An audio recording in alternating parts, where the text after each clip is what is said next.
जो हमारा जो आज मिशन है, इस मिशन के लिए मैं एक पहले बात बता दूं कि ये उत्तराखंड की देन कैसे आई।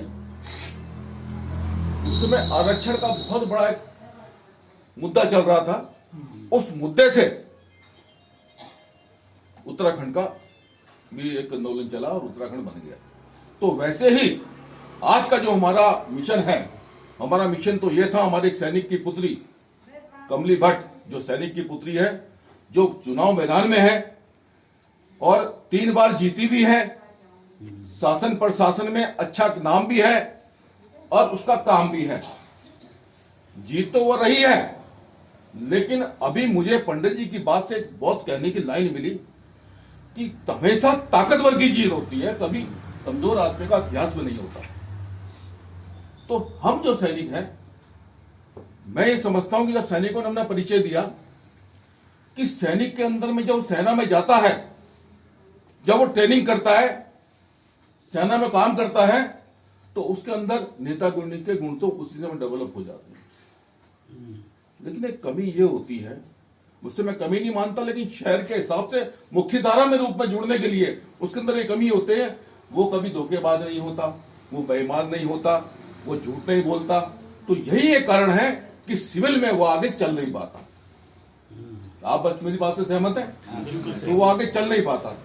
और हमेशा हमको एक बात का जरूर ध्यान रखना है कि किसी भी कारण से हम लोग मिले, हम लोगों को, सैनिकों को एक ताकत, एकजुट होना बहुत जरूरी है कि जब देश के अंदर हम जब कसम खाते हैं, पंडित जी हमारे कसम खाने बैठे हैं, तो हम इस बात की कसम खाते हैं हम देश की रक्षा करेंगे, हम देश के साथ चलेंगे और देश की हर बात को मानेंगे। देश में कोई संकट आएगा तो हम उसके साथ रहेंगे। जब हम रिटायरमेंट आते हैं, हमें 10 साल के लिए पहले एक रिजर्व कर दिया जाता है कि जब लड़ाई लगेगी तो आपको आना पड़ेगा। ये बात ठीक है, ये बात सबको रिजर्व कर दिया जाता है। तो इस समय कमली भट्ट जी तो जीत रही हैं, लेकिन जितने हमारे सैनिक बैठे हैं, जब देश की रणनीति बनती है किसी लड़ाई को जीतने के लिए, तो बहुत कम लोग बैठते हैं।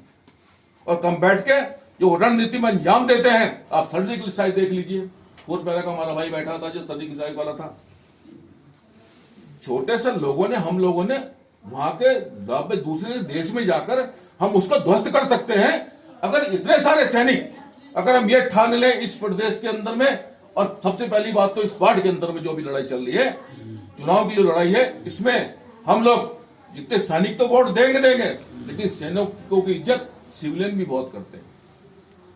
उनको भी बताना है कि आज हमारी एक बेटी खड़ी है, हमारी सैनिक की वाइफ खड़ी है, जो देश की रक्षा करने में इनके हस्बैंड ने करी है, और वो इस क्षेत्र का भी काम करना चाहती है। तो वो जीती तो है ही है, लेकिन हमने उसकी जीत को और तकड़ा बनाना है, अच्छा बनाना है, ताकि जब नगर निगम बने उसमें उप मेयर की भी आवश्यकता होती है।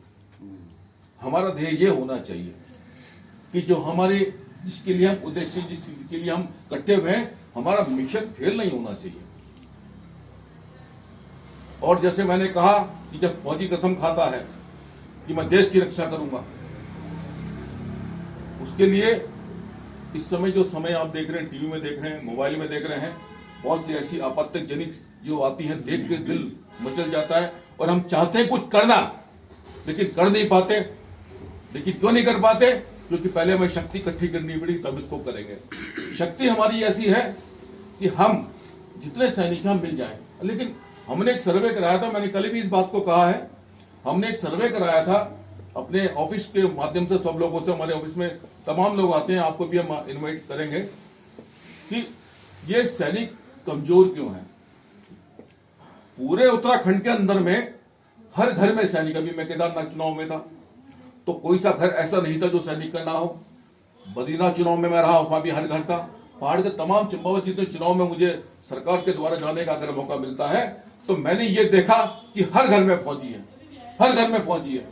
तो हमारा फौजी कमजोर क्यों? इसमें सर्वे हमने जो किया, जो निकल के आया, क्योंकि हमारे छोटे छोटे संगठन है, कोई गढ़वाल रेजिमेंट का, कोई कुमार रेजिमेंट का, कोई जाट रेजिमेंट का, कोई पैरा रेजिमेंट का, ठीक है, संगठन होने चाहिए। लेकिन हमने बीच में केंद्रीय संगठन हमारा ऐसा होना चाहिए कि जिसमें सब लोग आए। उसको देखते हुए हमने पीबी बार पूर्व सैनिक वेलफेयर सोसाइटी की स्थापना करी थी 2008 में। आज हमारे 40,000 के मेंबर हैं और उसी के माध्यम से, उसी संगठन के माध्यम से हमें सरकार के माध्यम से हमें जाना पड़ता।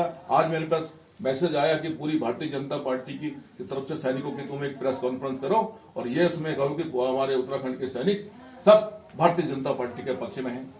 और भारतीय जनता पार्टी के पक्ष में हम क्यों हैं, मैंने कल भी इस बात को बताया। मैं पहाड़ों में जहां पे गया, मेरे साथ वहां के 2-4 लोग थे, मैंने कहा मुझे यह बताने की जरूरत नहीं है कि फौजी का घर कौन सा है। जो पक्का घर है, जो बड़ा सा मकान है, जिसके घर में गाड़ी खड़ी है, वो हमारे सैनिक का मकान था, वो सैनिक का मकान था। क्योंकि ये सैनिक का मकान क्यों था? क्योंकि हमको केंद्र सरकार ने, मोदी जी ने मरने पेंशन दी, पहले कहा थी।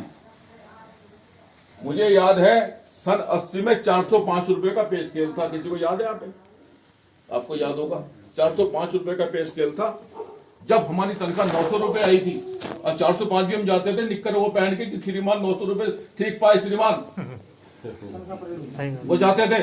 और आज का सैनिक, मेरा बेटा भी आर्मी में, और आज का सैनिक आते ही तो कार भी रखता है, सब चीज रखती है। हमारा देखो इतना स्मार्ट भाई हमारे अभी 24 नया 124 में आया, पहले नहीं होता था। तो ये भारतीय जनता पार्टी की देन है। तो इसको हमने, छोटी सी इकाई कोई सी भी हो, मैं हमेशा इस बात को कहता हूं। आज मैं दिन में मीटिंग में था मंत्री जी के साथ में, बहुत बड़ी सभा थी। मैंने कहा भाई आप ये मत समझे जीत है, लेकिन फौज के अंदर में एक नियम है और ये नियम हमको रखना पड़ेगा कि अगर हम बकरी का शिकार करने जा रहे हैं